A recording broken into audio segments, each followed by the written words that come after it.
వేసవికాలం వచ్చిందంటే మామిడికాయల పండగే. ఈ మామిడికాయ కాలం వచ్చిందంటే చాలు, వెజ్లో అయినా నాన్ వెజ్లో అయినా మామిడికాయ పడాల్సిందే. ఈరోజు ఇంట్లో వాళ్ళు దించిన తల ఎత్తకుండా భోంచేస్తారు. వాళ్ళకెంతో ఇష్టమైన మటను మామిడికాయ కూర చేస్తున్నా.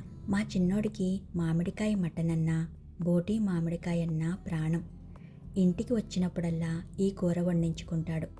రేపు స్టార్ట్ అవుతాడు అనుకున్నప్పుడు ముందు రోజు కాల్ చేసి, అమ్మా రేపేం కూర వండుతున్నావు అని అడుగుతాడు. తను అడిగినా అడగకపోయినా తనకు నచ్చిన కూరే కదా చేస్తాను, అది తనకు తెలుసు, నన్ను టెస్ట్ చేయడానికి అడుగుతాడంతే. ఈ వీడియో చూస్తే మాత్రం అర్రే మిస్ అయ్యాను అనుకుంటాడు. ఇలా ముక్క మునిగే వరకు నీరు పోసి మీడియం ఫ్లేమ్ మీద 3 నుంచి 4 విజిల్స్ రానివ్వాలి. మీరు తీసుకొచ్చిన మటన్ని బట్టి 3 విజిల్స్ రానివ్వాలా 4 విజిల్స్ రానివ్వాలా అని ఆధారపడి ఉంటుంది. ఈరోజు తీసుకొచ్చిన మటన్కి 4 విజిల్స్ వేయించాను.